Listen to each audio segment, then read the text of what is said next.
Are we live? I'm hoping we're live. That's the whole thing about this live broadcast, is it takes a little bit of time for things to show up on the screen.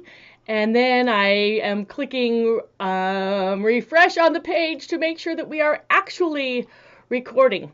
According to the button, we are recording. So looks like we're live. Hooray! Thanks for dealing with me and putting up with me tonight while we learn this new Quilt-Cam thing via a Facebook Live. What an exciting thing.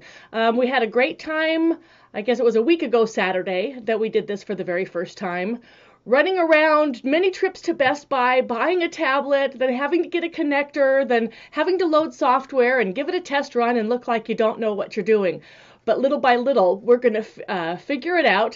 If you're new with me tonight, I'm Bonnie Hunter. You are in my basement studio at Quiltville in a little tiny town called Walburg, North Carolina. We are a suburb of Winston-Salem, so I'm right in the heart of North Carolina, and we love it here.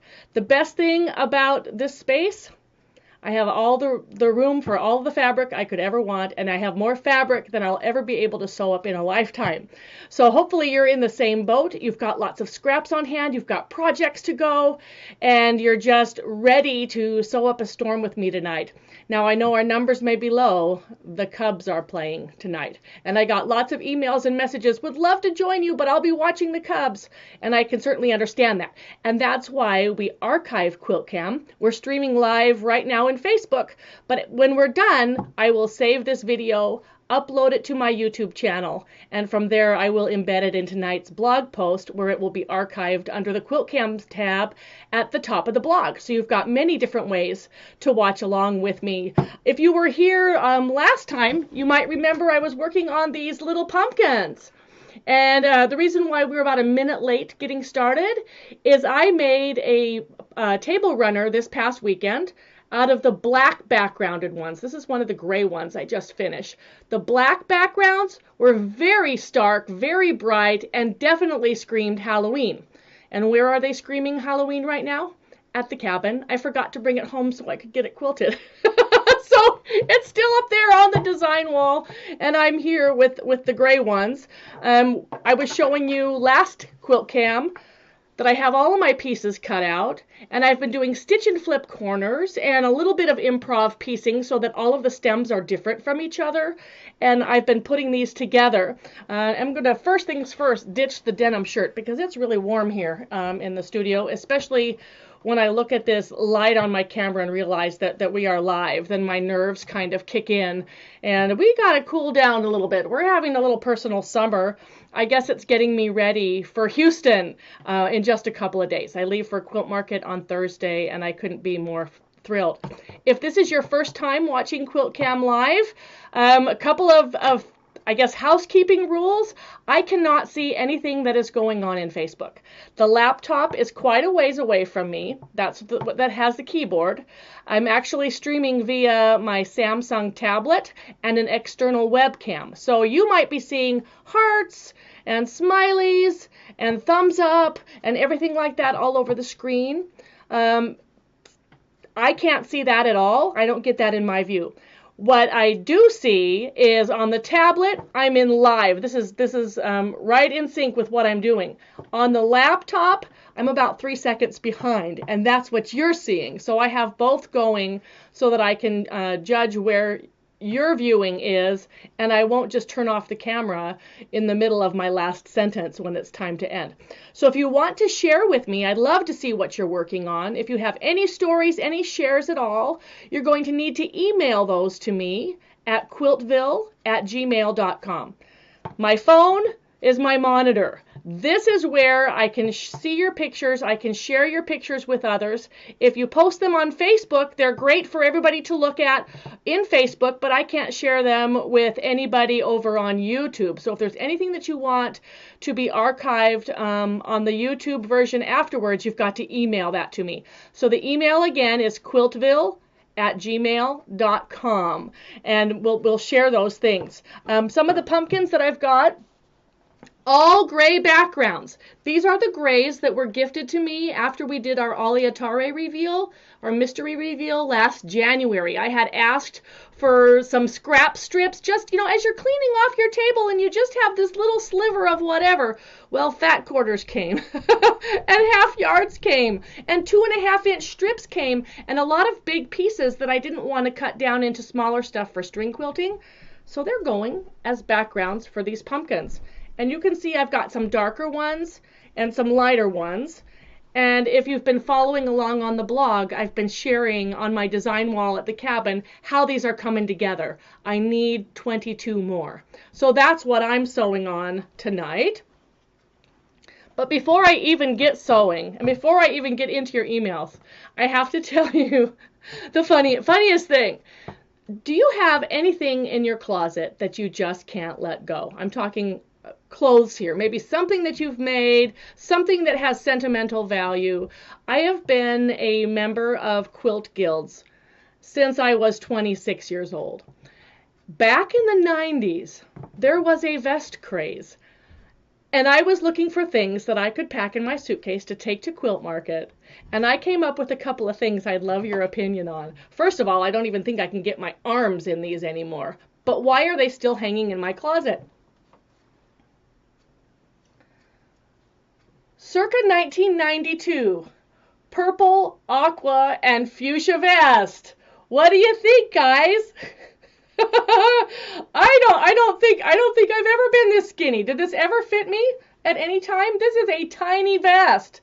This was mine, and I made it to fit me. Now, I love the piecing on it. I even love some of the fabrics in it still. I've got Bargello on the back. Some of the Bargello has been moved over here to the front. It's got prairie points. What am I going to do with this? I have no idea what to do with this vest, and why is it still hanging in my closet? I don't even think there's enough here to make a good pillow out of. So why am I holding on to this? Sentimental value? Maybe. Okay, this one. It was my Americana phase.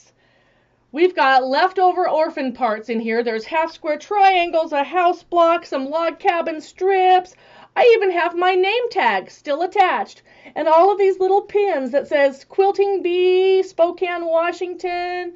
This one says Sunshine Quilters Guild, New York Quilts. What's this one? Peaceful Hearts Quilters. This was late 1990s.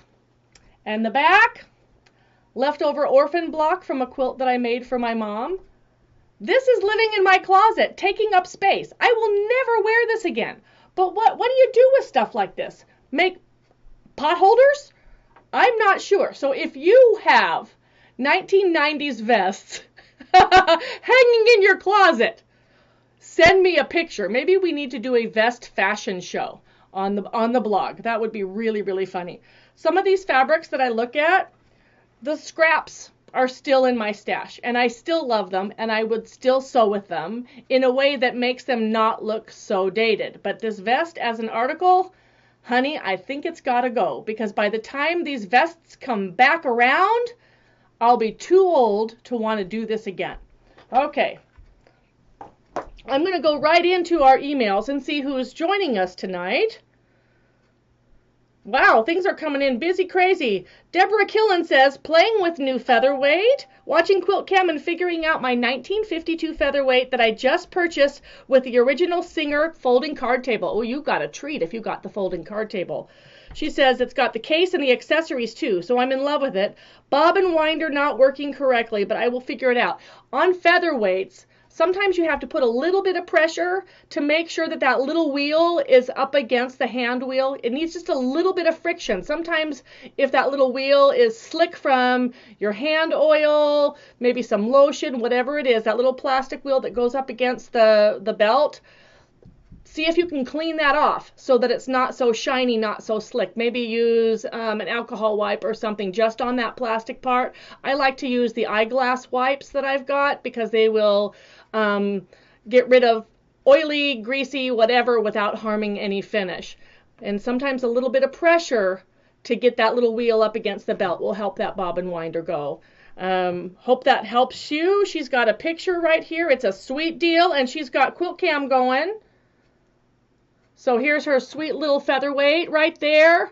And she's got Quilt-Cam on the side. And I love to see your pictures. I love to see your sewing space and what you're doing. So send me something. This is beautiful. Congratulations on the featherweight. Alrighty, this one's from Tamara, who says a recent project. She didn't say where she's from, but this is really, really cute. It's a little jewel box block, kind of like a Jacob's ladder, only it's a 4-patch format instead of a 9-patch format. That's really cute. Great way to use the scraps. Love that. It almost looks like it has curves the way that your neutrals are, Tamara. Beautiful. Deborah says, string border for talking turkey. Do you start joining your strings in the middle of the paper? I have only done diagonal blocks before tonight. Thanks for the help. So for those of you who have done string talking turkey before, it's in my book String Fling, and she's talking about the border. Now it's got a string pieced border that finishes at 3 inches wide, but the instructions help you to make more borders faster by covering the entire sheet of phone book paper with strings and then cutting across the paper to get the widths that you need. So yes, I would start in the center of the paper, put your first strip right sides up, top to bottom, or was it side by side? I don't remember. Anyway, put it across the paper, fill the paper from side to side, and then you can cut your border widths from that. Kind of like these guys, of undetermined size, because this is going to be a pattern that's going to go into Quiltmaker. I'm going to submit it for a next fall issue. I cut my papers the size that I needed, and the first strip was right side up down the center of the paper, and then I add strings from either side, and you can fill in one side all the way and then go to the other side, or you might be digging into your scraps and find a piece that looks on one side better than the other. So it kind of gives you an option. If you start in the center, you can work either way. If you start at one end, well, then you're forced to only go one direction. Now, on this machine, this is its maiden voyage on Quilt-Cam. This is a Bernina 117K, made in Switzerland, all metal parts, all metal gears, no plastic, no computer, perfection. And it's got a wonderful stitch. In fact, I'd been looking at this machine for quite a while, and I'd tell myself, well, if it's still there when I come back from this trip, then maybe it's meant to be mine. Well, 3 months later after that, well, if it's still there and I've gotten through the book orders as far as I can go, then maybe it's still meant to be mine. And yesterday I had an appointment, and which put me in the vicinity, and it was still there. So it came home with me. It's a zigzag machine, and the early zigzags. This is the first zigzag machine that Bernina ever put out. All the machines before that were straight stitch. It has some really interesting mechanical parts to it. In fact, I think I can do this. If I grab the external camera, I can bring it over here and show you what I'm doing. So don't be dizzy. Hang on just a second. I'm going to just bring the camera and turn this around here so I can look at the tablet and see what we're looking at here. So here's the front of the Bernina. It's got a really interesting tension mechanism right here that no numbers or anything on it. So we're early 1950s, about 1953 here, and it's got a really interesting bobbin. If I can get this work out of here, I can pull the little cover off and show you that the bobbin looks like it's kind of backwards, way back here. It's not on the side, but it's behind. So it takes a little bit of work to get in there and get that bobbin case in. But because the bobbin case is behind, on this machine I am able to thread the needle straight on. Now this machine takes special needles, and I put them somewhere. I don't know what I did, where I put them, but it's an industrial size of needle because Bernina started with industrial machines first before they decided to go into the home sewing market. Now it came with this presser foot. This little presser foot is for zigzag, and it's the only presser foot that the machine had. I'm going to try to get this a little bit more clear. I don't want the camera to make it, whoops, a little bit cloudy, a little blurry. Okay, so it's wider than a 1/4 inch, which made things a little bit difficult for getting the seam that I wanted. Now I also had this foot, because this Bernina is a standard short shank machine. This 1/4 inch foot worked fine until the time it came for me to do the stitch and flip corners, because the opening between the toes is so narrow, I couldn't see what I was sewing. So we set that aside, and I pulled out a short shank, just a straight stitch foot like you would find on a class 15, on a featherweight, and put it on. Now if I put the presser foot down, you can see that it's on the feed dogs, but there's a little bit of feed dog to either side. That has not affected me at all. And you'll see that I've got my seam guide marker here. This is just cut from a piece of hotel room key. In fact, Kay Brand, my friend Kay, if you're watching, Kay, this is for you because you asked for this. She says, I'm having trouble with the sticky seam guide on a zigzag vintage machine. Where do I put it? First of all, if you have a zigzag that's fairly wide, you can't cover up the feed dogs with anything you put down, because then there'll be nothing to feed the fabric, and the feed dog will get gummy on the underneath side. So if I were to have the wider zigzag foot on here, my sticky guide would go right in front of the feed dogs. I would not put it all the way back. Now this one is only part of the way back because I had this foot, and it has a wider part to the side and then the skinnier part in front, and I couldn't let that guide interfere with this either. So you kind of have to depend on what kind of foot you've got going here, and I'm holding this camera with my hands. So what I do, a couple of different things. This is your basic hotel room key, Hershey, Pennsylvania, the sweetest place on earth. Couple of things that I like to stick them down with. Let's see if I can do this here. There we go. A little bit of too much light. There we go. Okay, Scotch restickable strips. And this package has 6 different clear strips. They're 1 inch wide, and you can cut them in half, so you're actually getting 12 per package. And then you would cut 1/2 inch strips of the credit card or gift card or hotel room key or whatever it is with an old rotary cutter. I keep one just for paper and things like that. I put the ruler down on it, give it a good score about 3 times, just so it has a nice score on it, and then snap it to break the strip off. Now I found something else. These little thingies went, this is what it looks like when it's out of the package. These went off the market for a while, and I think actually it's because they changed the name. It was still Scotch, but it's like, okay, we're going to name these something else, and they had to let the old stock go before they could bring the new stock in. And in the interim, I found something else. Hang on just a second.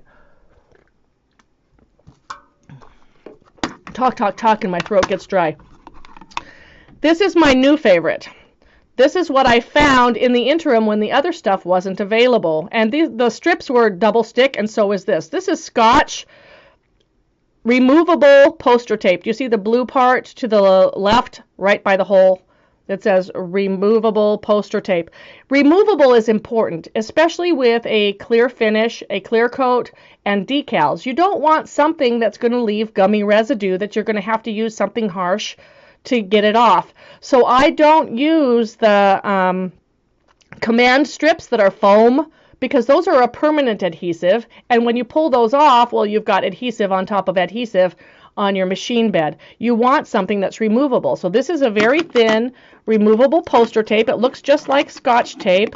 In fact, if I peel this off, you can see here's the sticky film right here. What I do, and here's a piece that has some, because the tape is 3/4 of an inch wide, I cut the hotel room key. Actually, this was from our cruise, Norwegian Jewel, and this one belonged to my hubby. I cut my piece 3/4 of an inch wide, and it just fits that tape. Now this tape will stay sticky for quite a while. This is one I pulled off another machine just to show you. It does get some threads and stuff on it, but because the tape is 3/4 of an inch wide, and it doesn't have that high profile, it's not as thick as these things are, it actually stays stuck down better. It's harder for fabric and thread and whatever to get underneath the card once that's down. So I prefer, once these are gone, and I still use these, I take them to class, I share them with students, whatever. Once these are gone, this is much better for the price as well. I think this was $3 and something cents for the whole roll, and it has, how much does it say, 150 inches? It's over 4 yards. Over 4 yards of double stick removable poster tape right here. So that's what I do. Now to get this set where I need it to be set, I don't have what I need in front of me. Where did it go?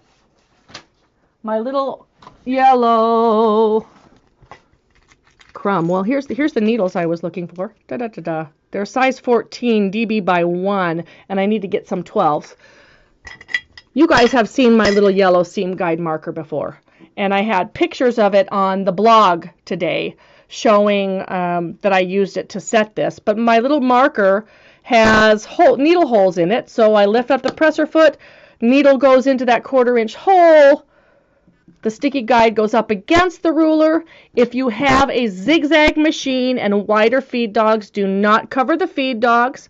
If you have a machine that's a drop front bobbin, you have just a little cover, like on a modern machine, like your Genomes and Brothers and things like that. The little guide only goes on the bobbin cover only, so you're going to cut it small enough to fit that bobbin cover.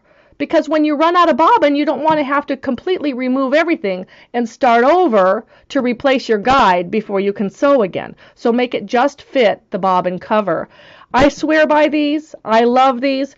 This foot originally had a 1/4 inch guide on it, and it was too wide because it was outside the 1/4 inch of the foot. Excuse me. If this is a full 1/4 inch foot and you put a guide to the outside of it, your fabric goes beyond the foot to hit the guide. The foot's going up and down, and maybe it's wiggling side by side a little bit. It's harder to get a straight seam with a moving target, right? With a moving guide. It's easy for me to get a very straight, accurate seam with something that's stationary on the machine bed. Now, I know there are things that you can buy. There's a purple strip thing that you can stick down here, and it sticks for about 5 minutes, and it's about 5 strips for $5. And I've never had any luck with those staying put because they're not rigid.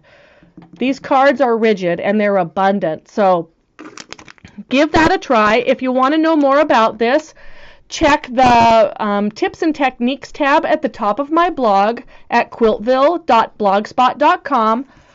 Tips and techniques tab, scroll down to B for best seam guide ever, and it will show you how to do this. Okay, I hope that answers your question.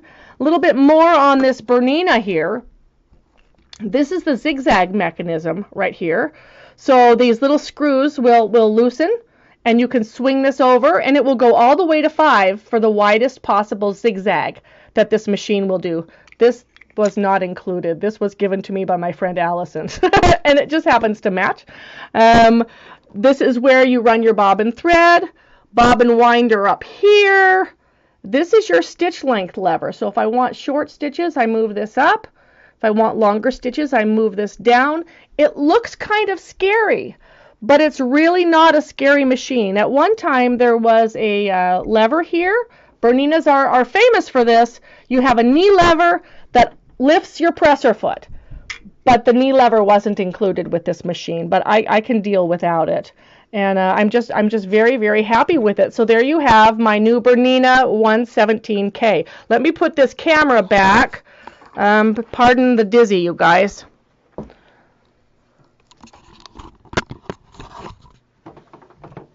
And there we have it. So I'm going to do a little bit of sewing. I already pulled this thread out of the machine. So we'll just trim that. I try to sew with leaders and enders where possible, but I didn't get that far tonight. With these pumpkins, I've been sewing on one pumpkin as far as I can, And then when I can't go any farther with that pumpkin, I'm throwing a second pumpkin in the works, and then those two pumpkins lead and follow each other till one is done, and then I pull in a third. So far on this one, I've got my stem, and I've got one side piece of background. And if you have mad drafting skills, you know, pumpkins come in all shapes and sizes, and if you like this, you might try it on your own and see if you can come up with some pumpkins, and maybe make some in several different sizes. Make some tall and skinny, and some short and fat and wide, and some round ones, and maybe try some different colors. I'm going to add this background piece on here. And this is just with my regular 1/4-inch foot. Or it's not a 1/4-inch foot, it's my regular vintage foot is what I meant to say. But the seam guide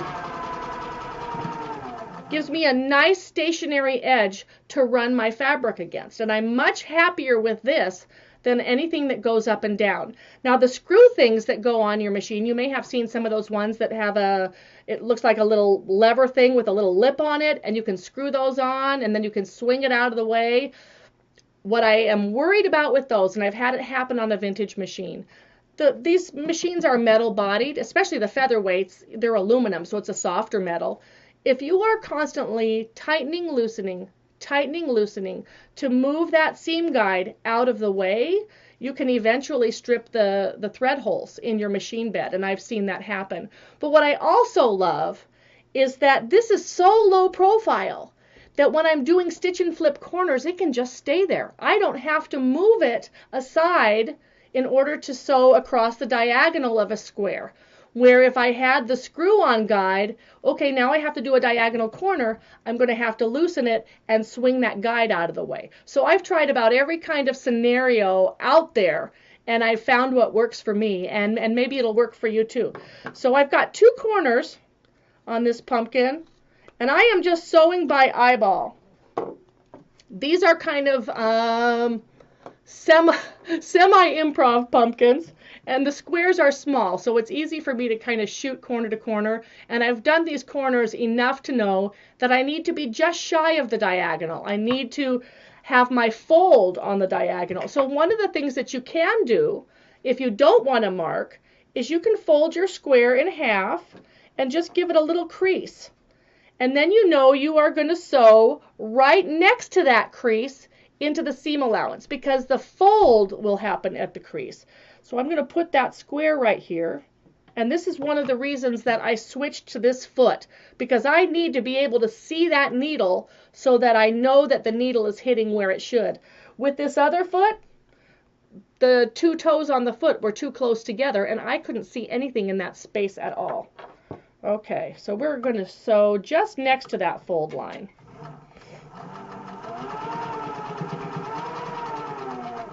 I love that every machine has its own voice, and this one does sound almost industrial. Okay, so here's the top part. I've gone 3 corners on this one. What I can do now with this one is add this part to the very top, and we'll float this one up. I've been putting kind of jumping pumpkins. Some of the pumpkins get a rectangle at the bottom, like this one. Some of them get the rectangle at the top, and that's going to have some up, some down throughout the quilt, and that's going to make it really fun.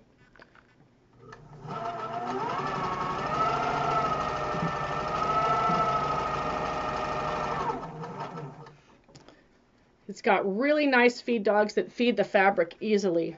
Now I just trimmed these an approximate 1/4 inch and toss those triangles right into the trash because these are smaller.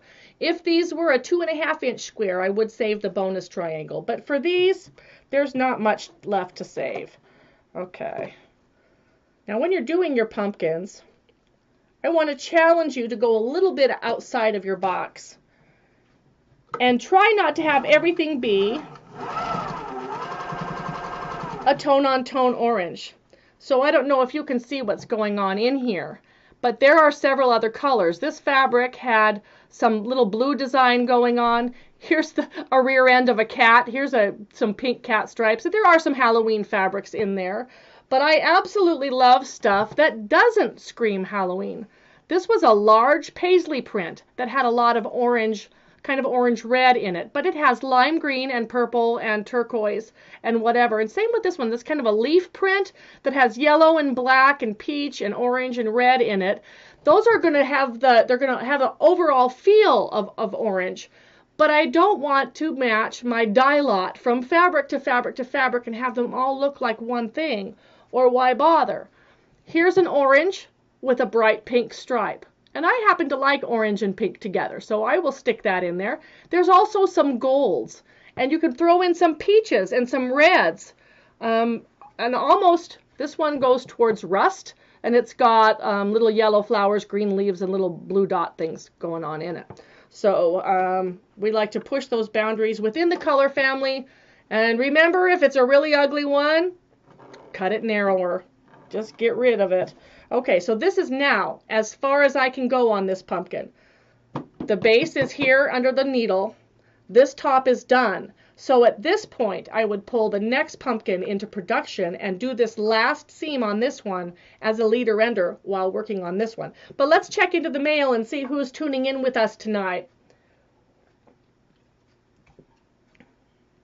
I'm really liking this 8 o'clock time frame too. I think that we're going to do this. You know, when the time changes, we'll have winter time at 8. In the summer, when it's light till 10, we can do the 9 o'clock when everybody's out and busy. But I think this 8 o'clock is going to work great. Here's a message from dun, dun, dun, dun. Joyce Cool says vintage. Oh, your new vintage Bernina hums. This was my mom's first machine. I'm on the hunt for one. And isn't it true? Certain things just bring you back in time to where you were when. 1953. So I'm sure that your mom was busy making you dresses and blouses and who knows, Halloween outfits. I've got my great-grandmother's Singer Class 15 machine. And my grandmother got married when she was just 18, and my mom came along about a year later.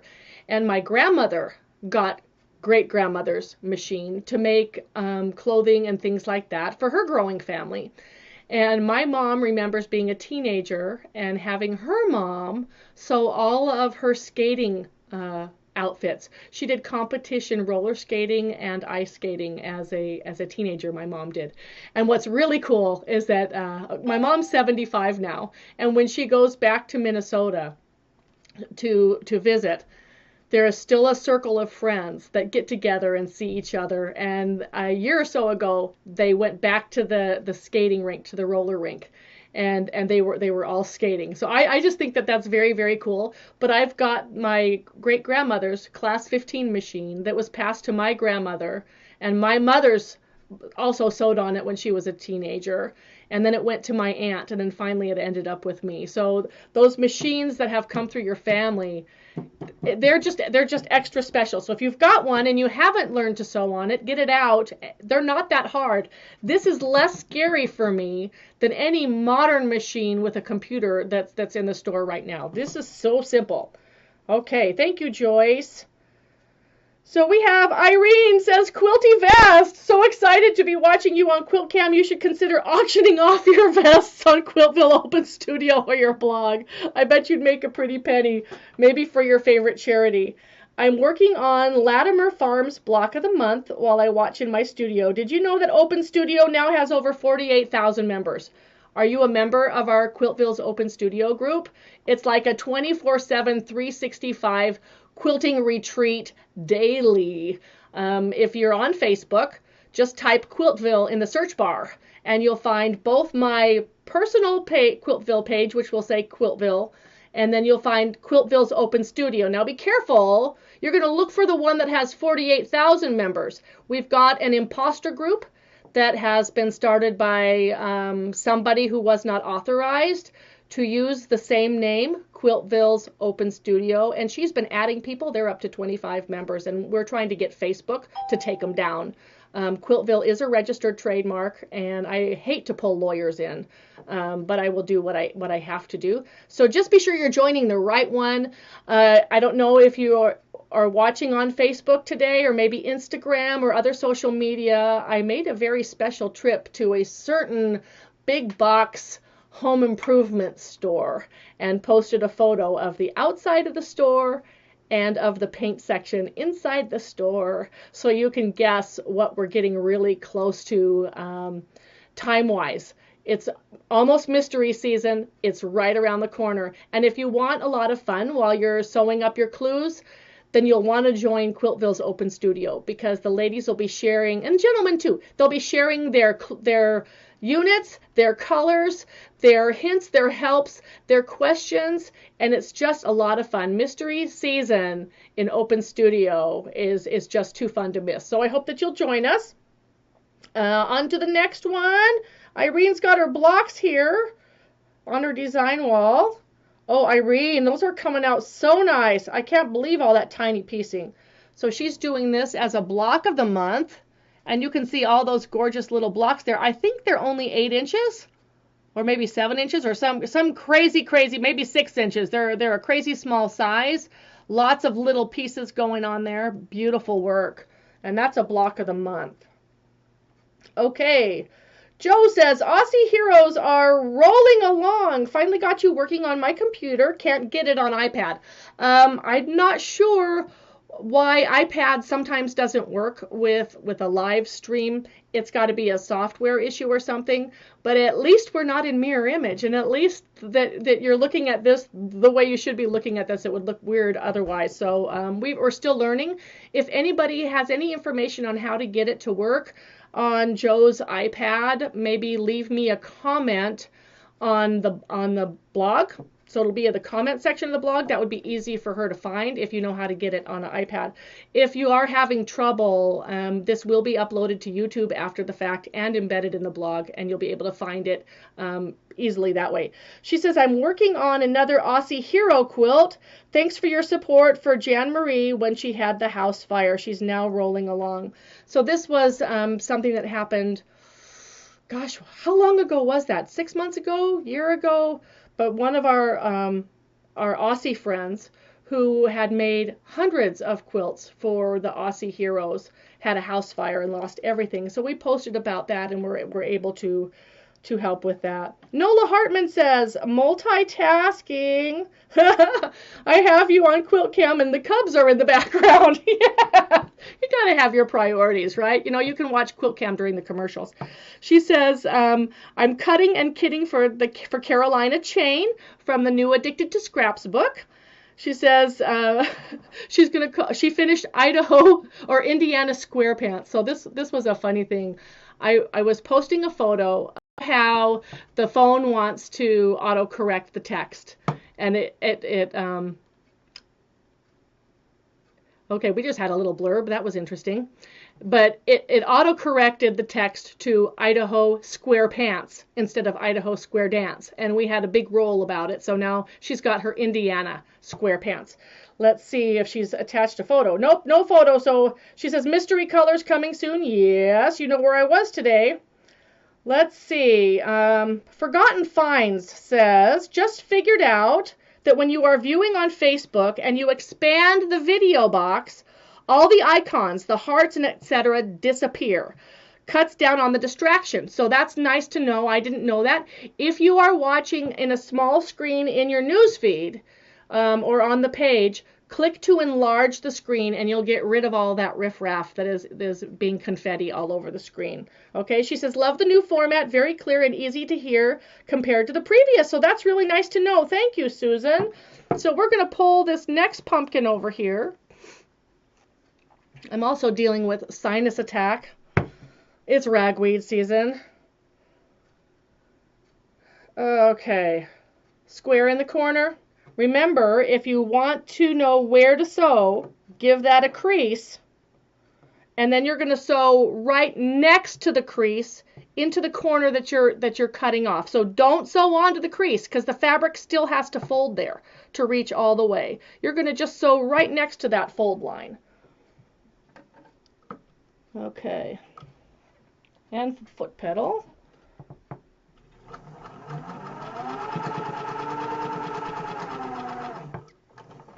And here's this one. And now I can add the top to this one. So here's another one It's got kind of a golden yellow background, that cat in the center. No, that wasn't fussy cut. That was just where the strip was. By itself, it looked very yellow, but yellow is in the same color family as orange, and the pink looks cute in there. So we just left that one in there, and it still reads as an orange pumpkin, even if it has a big giant pink cat on it. So play with your fabric, push your boundaries, expand your color range, and you'll have a much more interesting quilt. I'm going to add the top right onto this piece.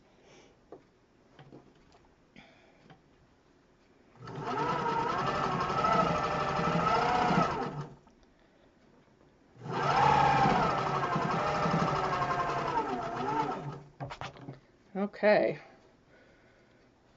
I've also noticed I say okay a lot. It's because I don't know what else to say. So I have not started packing for Houston yet. That's got to happen tomorrow. Today was massage day, and I still feel very much like a limp noodle. I tried a new therapist today, and oh man, I made another appointment right away. We'll do that when we get back from Houston. Did you ever try to speak publicly and try to stay away from a sneeze? You know, try to circumvent the sneeze, not let it happen? I'm sorry if the sneeze happens. It's allergy season. Okay, one more little gray pumpkin for the pile. And it is kind of a pumpkin pile. I'm looking for a name for this quilt, by the way, just in case you want to send me some clues. Okay, so now we've got a little spare piece. And when you're doing improv stems, I have the size that the stem needs to be, and a little piece that's going to be background. And I just kind of change the angles up a little bit, just kind of slide that down there, whatever looks good, and sew it. So each little stem has a different angle, and some are leaning left and some are leaning right. I like it when they don't all march like straight little soldiers. And then we are just chaining our way through these corners. Short chains have been my friend. You know, sometimes I worry that I say the same thing again and again and again. But I like how the production is easier. It's simplified. If I'm only working on one block, various parts, or 2 blocks at a time, and not 47 blocks all in one chain, which means a lot of cutting apart of chain and a lot of pressing in between steps. Okay, we got a little bit of shift happening there. You can pin these if you want, but I'm going really improv here, so. And that little straight stitch foot is working a dream. Okay, so there's our little background piece, and you see how I've just folded it up like this? And if I turn it around to the back side, you can see where the original green rectangle is. And this is what you're going to do, is you're going to trim this to the size of your rectangle, whatever size you decide your rectangle to be. Remember, this pattern will be showing up hopefully in Quilt Maker. I'm just thinking I'm shooting for the August, September, October issue, which is only like 3 issues into the year. So the year goes quickly, and they're always a month or 2 ahead of the season. And then I trim the excess green away because we don't need that there anymore. So there's my sort of a 1/4 inch seam. And now this piece is exactly the same size as the green rectangle that I started with. It doesn't matter to me that I don't have straight of grain here because it's going to be anchored by the next seam that joins it to the pumpkin. Okay. Then we've got the little side pieces. There are a ton of pumpkin patterns out there, and many of them might work for adopting with string piecing if you have the size of the main pumpkin. If it was a pumpkin with regular fabric, you can string piece that and just cut it the size required in the pattern.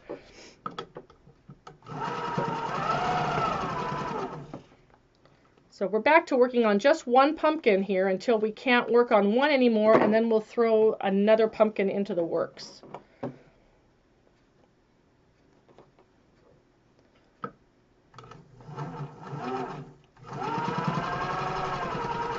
all these gray backgrounds have been so fun to cut into, so fun to press and try to remember who sent which one, which was impossible. I should have kept them with their envelopes. But hopefully at some point you'll see the gray fabric that you sent me and you'll know I'm loving it, I'm using it. There's going to be several gray quilts in my future.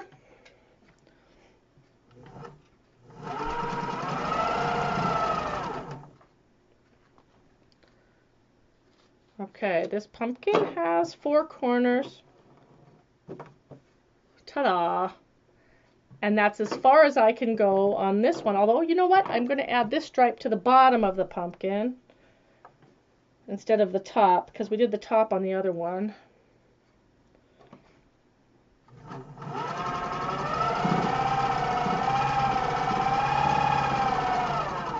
It felt really, really good to have some time to sew this weekend. I've really missed it. Okay, so before I go into some more email chat, ta-da, here's our top. I wanted to give you an update. If you saw last night's blog post or maybe on social media, I posted a picture of the hubby backing the trailer with a huge pallet of cases of books on the trailer back down our driveway. Last night we had over 2,000 pounds of books delivered.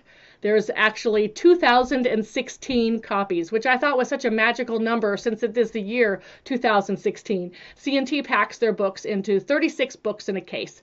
And if you multiply it by however many cases we got, it came out to 2,016 copies. So 2016, you're an awesome year, and I'm really, really pleased. I like the significance of that number. This is the second round of 2016 copies. And because those books were delivered last night, I was able to go today and pull out all of the invoices from the invoices that have been waiting that had just the book only as their order. So this was not for orders that included the Essential Triangle tool or the book and tool bundle together, but I did pull all of the ones that were just the Addicted to Scraps book, and all of those have been processed and dropped off at the post office today. There's a few that came in later this afternoon, missed the post office run. Those will go tomorrow morning. My goal was to get everything that I could out the door before I leave for Houston on Thursday. Now, the next round of 500 triangle tools should be delivered within the next week. So I'm hoping when I get back from Houston that they will be here and I will be able to get those orders out the door. We've got another order for 5,000 triangle tools that is being manufactured right now. They're manufacturing them as fast as they can because this thing has gone viral and it has taken the quilt world by storm. I am just thrilled with the response, but it's also a response we were not expecting. So what I'm asking for anyone who may have to wait a little bit longer is to be patient with me. We're doing everything that we can, and this is one of those reasons why I stuck a free digital pattern in with the purchase of your Essential Triangle tool, just to help you hang on there so that we can get things out to you as quickly as possible. Believe me, I want this out the door to you as quickly as you want it in your hot little hands. So that's done, and I'm absolutely thrilled with that. And again, I heard from the publisher, we have never seen any of our authors move merchandise the way that you do. So I don't know, was that a bad thing? Is that a good thing? I think it's all good. I think that they're just as overwhelmed as I am because we didn't expect this kind of a hot release. So that's very good, and I thank you for your patience. Joanne Jeffrey says, pumpkin quilt name suggestion, Jumpin' Funkin' Pumpkins. You got to be careful because you might miss that middle N in that funkin' word. And that would be me trying to hold this up in front of a quilt guild and say the wrong word, but that's really cute. I was thinking of Jumpin' Jack Flash or something. You know, we would do something really cute. Thank you. And then this one, Hannah says, Quilt-Cam. Hang on, Hannah. I had some decongestants have me all dried up. Today was an amazing day for 3 reasons. Okay, reason number 1 I picked up this amazing 1952 301 long bed and all these attachments. She sews a beautiful stitch. I will be sewing your mystery on this 301, and it's a long bed, so it's the mocha color. Really, really nice. I'll show you in just a second. I just got my mail delivered 5 minutes ago, and guess what was delivered during Quilt-Cam? She's got her bundle and her playing cards. Wonderful. So, news on the playing cards. We sold them all out. In fact, I went to Checker and bought their last 33 boxes of 12 decks each. There are no more playing cards on the market. They're being remanufactured and they'll be back in stock in January. So hang on for that. We'll do a card special when the cards are available again. And she says, and Quilt-Cam, it's Quilt-Cam, and it's an amazing day. Thanks for all you do. And this is Debbie Hanna. And she sent here's her picture of her. Let's see if I can, will this go sideways? Yes, and I can biggie it. Oh, you got a ton of stuff. How old is that lube? 1952 original lube, and its little lead little squeeze tube there. But here she is with her beautiful 301, and look at all those goodies that she's got. You're going to have a wonderful time playing with this machine. It really does do a beautiful stitch. I love my 301s. In fact, I've got my little short bed over here, and it's my favorite machine for sewing on bindings because the 301s sew so fast and they can go through so many layers. You can put a walking foot, a slant shank walking foot, on your 301 for binding. So that's probably the next thing. If you don't have one already, start looking for one. And if you can find a more vintage slant shank walking foot, like mine is, well, it's in the other room, but it was, I think, probably from the 70s by the look of the box and what the lady was wearing on the box. Get yourself a walking foot and you'll never want to use another machine to put binding on. Congratulations, that's an awesome day for you. That just makes my day too. So Sally Weir says, cabin update. She says, Sally from Northeast Ohio, how goes the cabin search? Are you and Mona looking to relocate as neighbors? I love it that you include us as part of your daily life as well. And we had a wonderful weekend. Rick and Mona and their daughter and their granddaughter were at their cabin while we were up there. And it's been months and months because Mona, she lost her dad and her daughter had a baby, and then her mom had cataract surgery, and then later her mom had pneumonia, and it was one thing after another, and she spent most of her time in Ohio lately.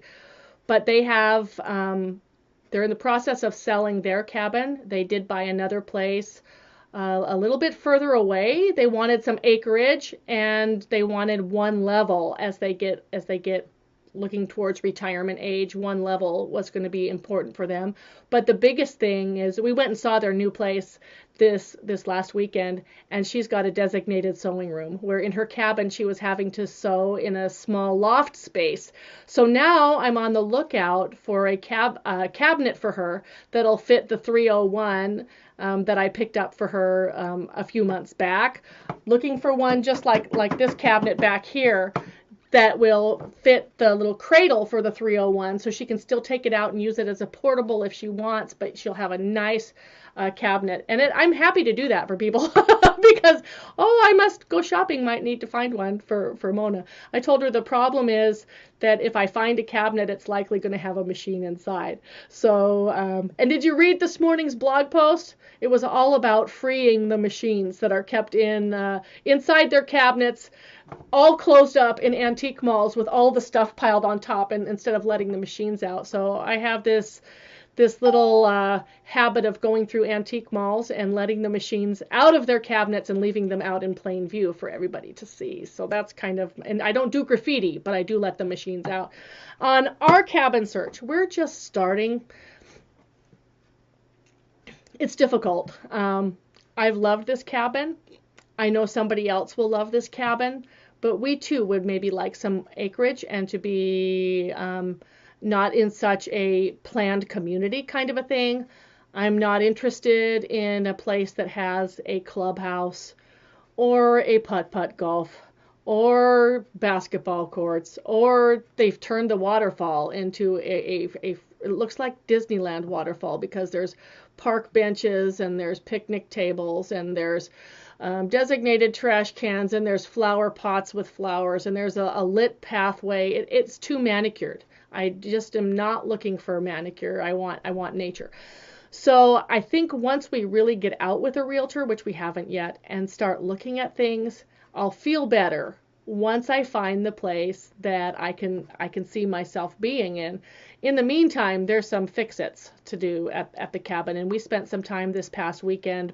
Dave painted the stairwell while I was busy working on some other stuff. I did heavy-duty cleaning, like dusting of ceiling fans and windowsills and switch plates and things like that, just trying to get it ready to put on the market. And who knows?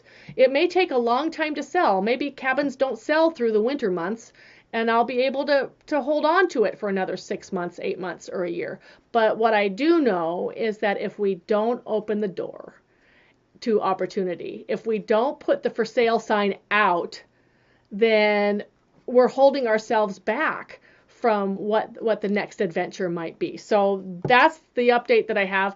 And as soon as we start looking at places, I'll post some photos and things like that. I actually had somebody email me and say, send me photos. I know somebody who's looking to retire in the mountains, blah, blah, blah. But I thought I would wait because of the fix-it stuff we got to do.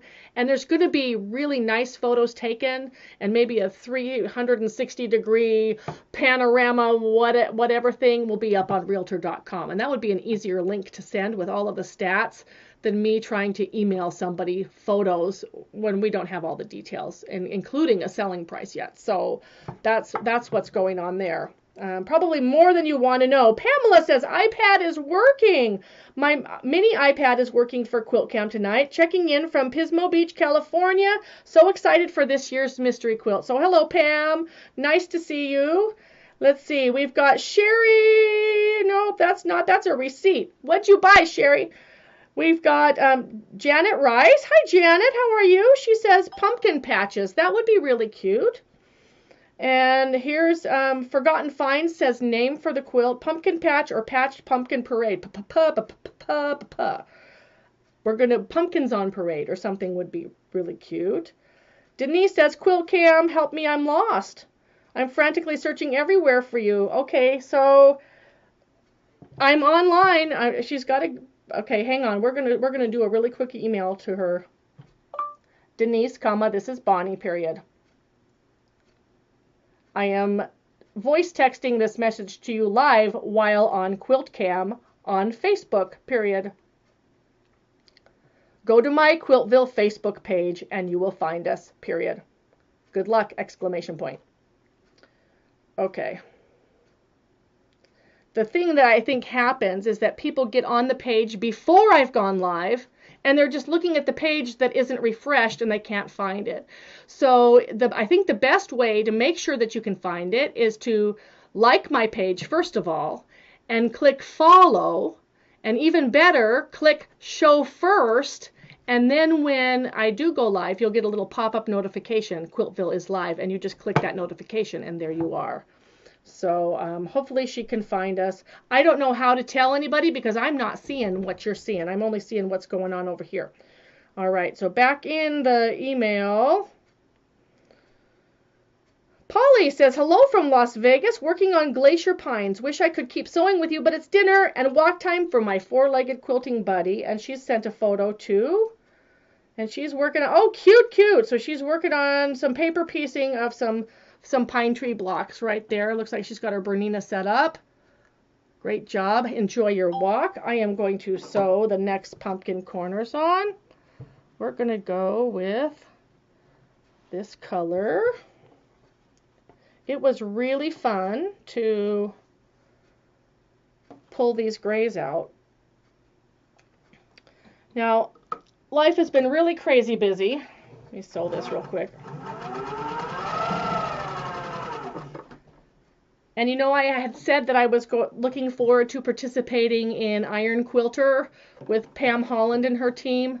I had my dates wrong. I can't do Iron Quilter on the 31st because I'm coming home on the 31st. So I had to let her know this morning that that I was really sorry, but I was shifted one more day. Shift happens. I thought that Monday was the 1st, which would make the 31st Sunday, but nope. That's just going to make October end one day quicker than it already is. And I always liked October because it was 31 days, but I still feel short-sheeted this month.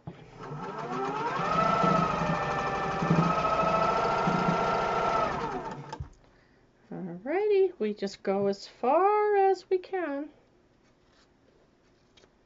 And I love these. This size just fits my hand. Have you tried these? These are the Karen K. Buckley scissors. They're squishy, so that they're just comfortable, and it's left hand or right hand. It doesn't matter how you pick them up. No affiliation, just love how these cut. Have them in all sizes, depending on the job.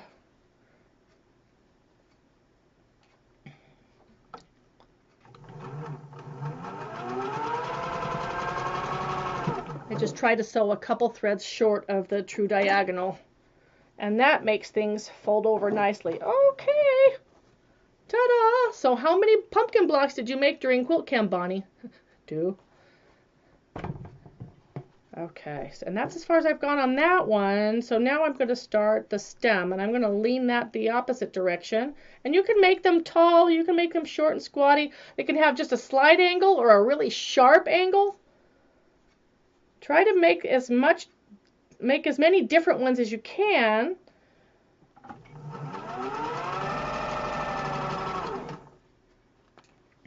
Because then if one isn't perfect, nobody knows. I live by variety. It makes all the little things that are not perfect less noticeable.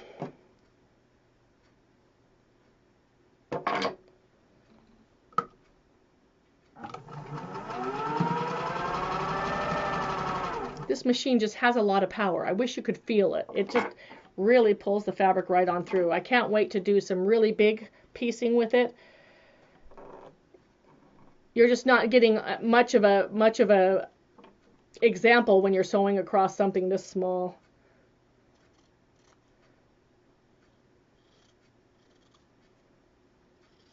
So trim it to shape and then snip out the excess and pitch it.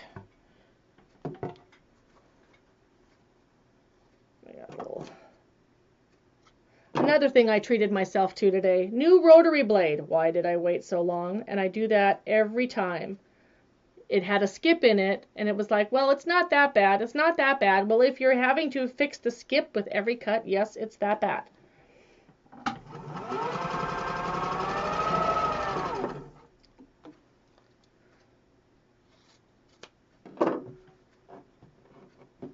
One more on this one.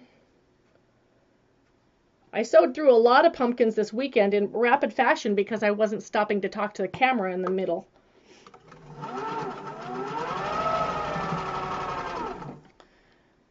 Now I know somebody's going to ask the question, do I have to have the paint chips to do the mystery? And the answer is no. In fact, what I will do is, I take photos of the paint chips so that I can show you. If you just save the photos, you can save them on your phone, you can save them on your tablet or your computer, and just look at the photos of the paint chips, and you'll be just fine. I'm having a hard time figuring out which side is the right or the wrong. Okay. And if you want to change the colors, all you have to do is play with the value just a little bit. Watch what is going next to what. And I'll be telling you, like, okay, this fabric's going to end up next to this one, so you need to be sure that between these two colors there's contrast. And that'll help you. So I kind of do mysteries with training wheels. I've never done the kind where it's pick one focal fabric and choose 2 or 3, or pick a light and a medium and a dark and a focal fabric. And that never works. So I do mysteries with training wheels because I want you to be able to be happy with what you do. But just know that if you are changing colors, you're kind of on your own a little bit, but think of the value. And the yardage requirements will tell you, like if say for instance we were using blue, which we're not, so That's just an example out there. And the largest piece of yardage was for this blue. You're going to know that that's the thing you're going to see the most in the quilt. So the things that have the least amount of yardage are likely to be accent pieces and places that play a certain role within the quilt that are not front and center. So just keep that in mind. If you don't want chartreuse to be your main focus, then don't choose that one for the piece that has the most yardage. And another thing is I do quilts with fairly, I wouldn't say small, but they can be a little bit finicky. I don't do quilts with a lot of giant pieces. It's not very often that you'll find me with pieces that finish at 5 inches square or at 6 inches square. Very rarely do I do anything at 4.5, and that blew everybody away last year. This 4.5 is too big. We're going to string piece this instead. Okay. If you know how I piece, you may want to avoid multicolored fabrics that are big prints, because that's going to look different everywhere you cut it, and you might lose your design. So that's one hint that I can give, and I'm going to talk about that when I release the colors anyway, is watch the scale of your fabrics. I have a lot of busy stuff going on in these, but the scale still is not super giant on these. Now this one fabric here, this was kind of a busy little floral. I cut it small because it really needed to go away. It was like a Thanksgiving fabric. That would be almost too busy to use in anything other than this. So watch the scale of your prints when you're working with smaller pieces. If I were doing big giant 5-inch tumblers, those larger scale fun prints would be awesome, and maybe you'll want to save the bigger scale for a border or for on the back or whatever. And or maybe, you know, after the reveal, if you're just not quite sure, maybe you'll make a few units, but you'll wait until the reveal before you decide, do I really want to use this fabric or not? So that's just a hint there for you. I'm going to stick this right on here. And then we've gone as far as we can on this pumpkin.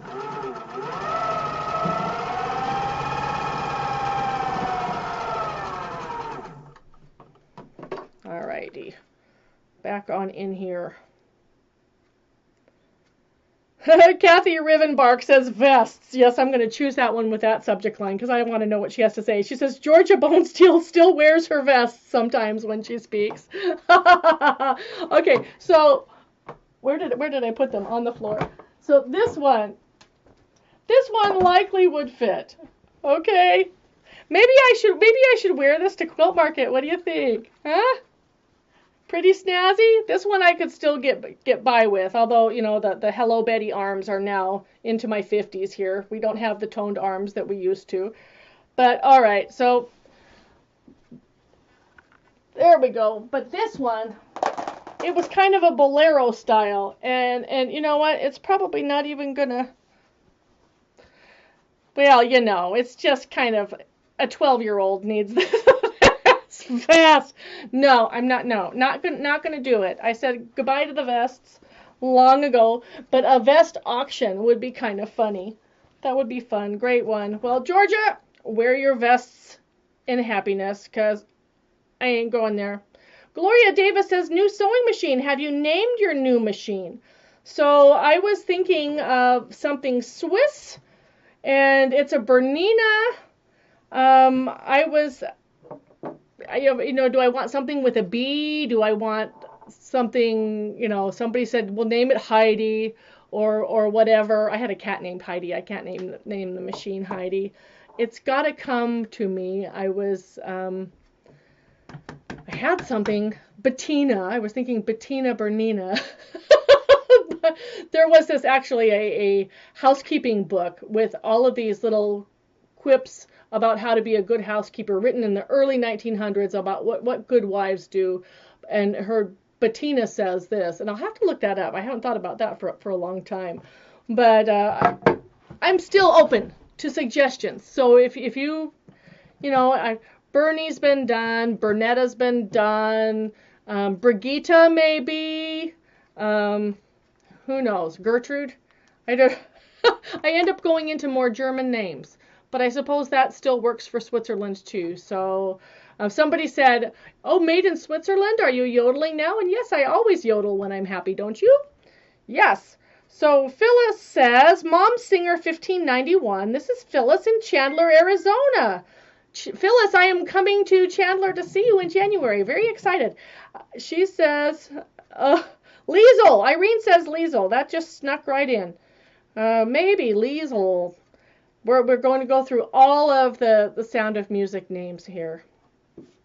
I am 16 going on 117. No, I unleashed my mom's 1952 Singer that I was using as an end table. I have hauled it around from the country, from Brooklyn to Buffalo to Seattle, and now on to Arizona. Thanks for getting me using it again. Those 1591 machines are awesome. They have a huge bobbin, so you can just sew your brains out on those bobbins, and it's a beautiful machine, so I'm really pleased, Phyllis, that you've got it out and sewing.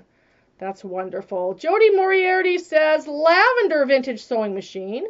Glad for Quilt-Cam, love the new machine. Recently found this pretty lavender machine for an excellent price. She works great. I'm dying to get down to the photo, but I'm reading first. She says she came with one cam, the zigzag, and the blanket stitch. The workers at the shop were questioning me in buying such an old and heavy machine, and even asked if I wouldn't rather have a new plastic machine. What? I tried to educate them. We have determined that the lead up to the mystery quilt is like the longest drum roll ever. Seriously, we love the excitement and anticipation. And oh, it's a Kenmore! I love this one. In fact, my girlfriend Patty bought one of these. And it is the most pretty lavender machine. Isn't that gorgeous? Kenmores were awesome machines. They were just as heavy duty as the Singers, just as hard-working, awesome machines. Do not ever turn your nose up at a vintage Kenmore, because those keep going. In fact, the first sewing machine that I ever had when I got married was a Kenmore, and it finally, the motor gave out because I sewed on it so much, probably without knowing how to oil it. And then I replaced it with another Kenmore that lasted a long time until the mid-90s when I finally got my first Bernina. But those older vintage Kenmores, they're awesome. That is really a pretty machine. How fun! So is that one a straight stitch only? Is it a straight stitch only? No, you said it has cams. You said it came with one zigzag cam. So yeah, that's all you need. Beautiful. Okay. Here's a big shout out. Hello from Iowa! Exclamation point, exclamation point. Says, love, love, love Quilt-Cam, the great scrappy pumpkin like Charlie Brown. I'm sharing the scrappy love from the Ankeny Quilting and Sewing Circle. And this is Angela Bartleman. Hello back to everybody. So good to hear from you. And here we go. Sandy Field says, new mint green Singer 185J. Found this sweet machine at Goodwill last week, circa 1954. Oh, isn't that a pretty green machine? If I turn it sideways. I always like to see if I can get it just a little bigger. But then it ends up, there it goes, with a little line at the top sometimes. So that's a Singer 185J. If you ever come across one, it's a very sweet 3/4 size machine, straight stitch only. This was actually what happened with the Singer 99s. They became 185Js. When Singer discontinued the 99s, smaller portable machines, it still weighs 35 pounds, portable machines were still needed, and those were great machines for young ladies to take off to college, to do mending, to do hemming, to do whatever it was, or for the woman who only mended at home and didn't do a lot of serious sewing. The smaller machines were a favorite, and those 185Js are sure cute. I love that green. Okay, Lucky Thimble says, quilt name, Jumping Jack Patch. Instead of Jumping Jack Flash. I love that. Jumping Jack Patch. Very cute. Thank you.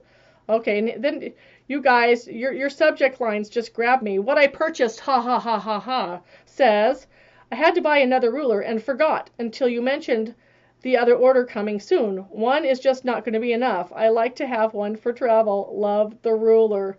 That's too funny. Okay. Well, good. I'm glad. Oh, wait a minute. So I saw something about a Singer 301 cabinet. If the cabinet you find has a machine in it, I'll take the machine. And even though I'm in Michigan, my sister lives up the way from you a bit in North Wilkesboro. That's from Beth. Okay, Beth, I will hold you to that, and I will let you know if we find a cabinet with a machine. Maybe we go halvesies on the price or something like that. Okay, so this one's gone as far as it can. Pull the next one forward. I'm feeling a little like a fish out of water. Last Christmas, my dad gave me a Pebble watch, which is a smart watch, so that it buzzes when an email comes in. You can read messages on it. You can even send simple replies. And during the cleaning fest over the weekend, I left it at the cabin. So I pulled out my Garmin, which is great, but it just doesn't do email and other buzzy stuff, and I had to resync it to my phone because I didn't have it synced to my phone.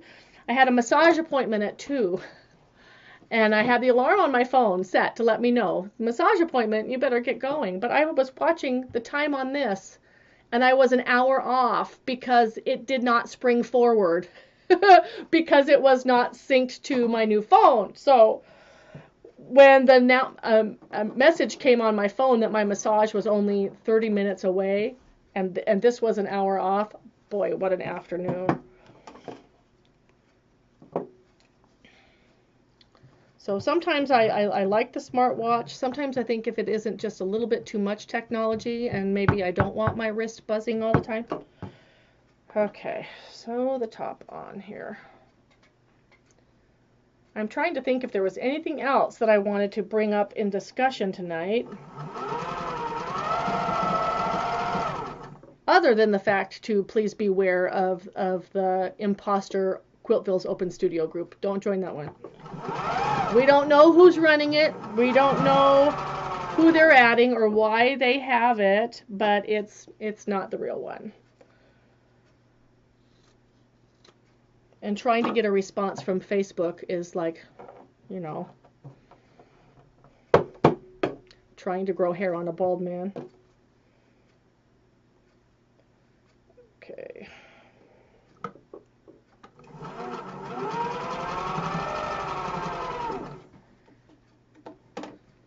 Thanksgiving this year.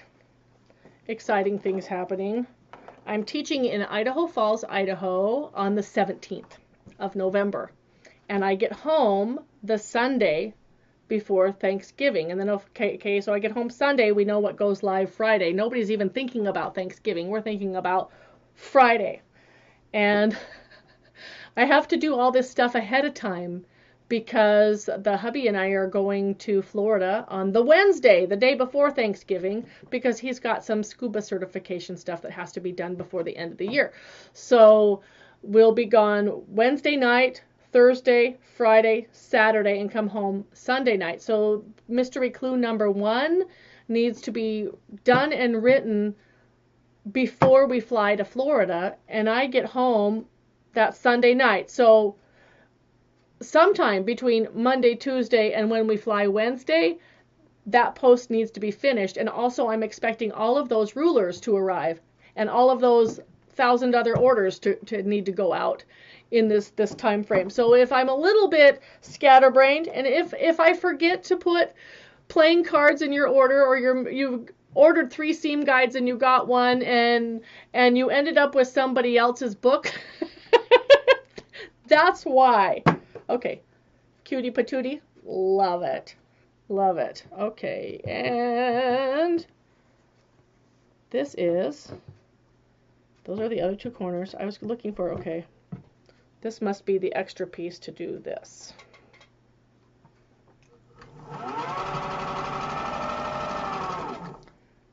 Sometimes it is a one-person circus over here. But what people forget when they say, well, you need to hire somebody, is that when I get home after being gone for a week or 2 weeks, the last thing I want is another person in my house talking to me. It's sometimes just being home alone with my thoughts and not having to use my voice to talk, but just my fingers to email and whatever, and maybe taking a little bit longer means that I can give each order the personal attention it needs versus the distraction of having somebody across the table. I sign every book order that comes through me. People have ordered from me. I want to give them that personal touch, or they may as well just go somewhere else, and if it's not going to have something special in it. So you might find that there's a smiley face or a heart or a note on your invoice, and it's tucked inside your book, and there's a signature in there. And when people will request, this is for my daughter Susie, will you please sign it to her happy 47th birthday? And I will. I'm happy to do that.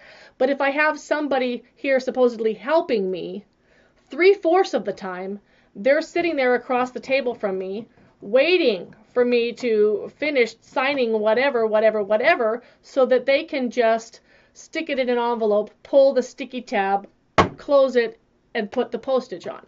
So it's not a good use of their time, and it's not a good use of my time, and it doesn't take me any time to put it in an envelope when I'm done, pull the sticky tab, close it, put the postage on. So I'm just not ready for that kind of a production thing.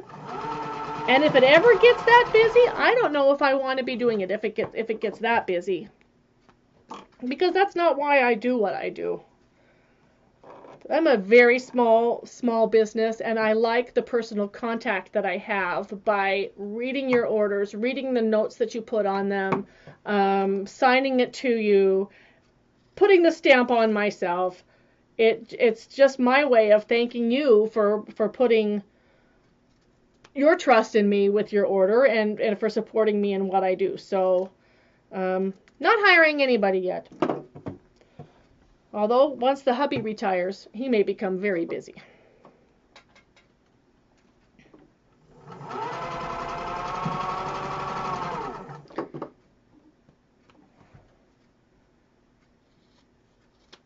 Okay. Little corners going on one at a time. If I didn't have a leader ender, these corners sewing across one short one and then have to take it out of the machine and trim it and do the next one, or if you're chaining 47 pumpkins all in a row, then you have to cut them all apart and trim them all down. I really like it this way.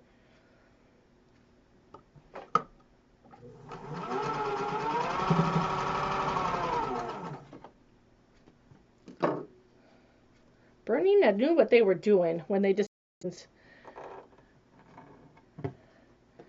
to home machines. I just saw our camera do a little bit of another little spin. I'm on the house Wi-Fi, so if anything is not great with the Wi-Fi, it might slow our production down, but it'll pick back up.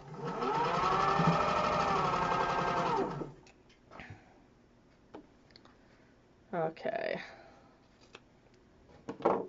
We're also getting close to our 90 minutes, and I think it's probably a good time for me to answer another couple of questions before Facebook kicks us off at 90 minutes. And we've got 6 minutes until that 90 minutes is up, and that's as long as they'll let us go. So let me answer just a couple more here. Debbie Winchester, I was thinking about you the other day. How are you? How's your hubby? She says, I loved when you said you have a pile of pumpkins. Perfect. Perfect name for the pumpkin quilt. When you were talking about your waterfall, I shuddered and thought of plastic flowers. Yeah, it's that kind of thing. And did you see the pictures of the stupid buckheads they put on the posts outside of our entrance gate?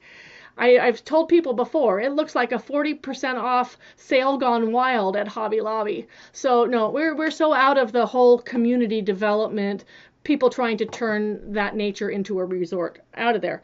She says, breathe deeply. Be kind to yourself. You will always be exactly where you should be. Thank you. I know this was not planned, but thanks for having a Cubs blue and red sashed quilt hanging on the wall behind you. Go Cubs. Thanks, Debbie. Love you bunches. Gloria Davis says, name for a machine. How about Bernie? Well, that's the problem, that my first Bernina has Bernie. So I'm thinking we have to come up with something A little bit different. Tina Tippin, how are you? She says, every time you mention her, I hear Olga. Olga reminds me of, do you remember the old Wendy's commercial where they had the beefy, I guess she was Russian or whatever. She'd do a swim wear, evening wear, whatever. Funny commercial. Love that. Olga. Olga sounds good. She says, enjoy whatever you name her. She's a beauty. Enjoy yourself in Houston. And that's Tina in Port Orchard, Washington. One more. Karen Jordan says, I was supposed to be on Catherine Redford's team for Iron Quilter, but I got my dates mixed up too and forgot I signed up for a class that evening. Oh well, next time. So both of us are calendar failures. How funny. Well, before Facebook kicks us off, I want to wish you a good evening. If you're catching me in the archives, if you want to know what I'm doing and keep up with things that are going on in Quiltville, check out my Facebook page. You'll just Google or search for Quiltville, and my blog, quiltville.blogspot.com, will keep you informed through mystery season. I'm looking forward to it. I can't wait to get this mystery season really kicked off for real here in the next few days. If it's still early where you are and you want to sew a little bit more, you don't have to shut off just because I am. But before Facebook kicks me off, I want to wish everybody a good evening and lots of quilty happiness to you wherever you are. Thanks for joining me tonight, everybody. We'll catch you next time in Quiltville. Bye-bye.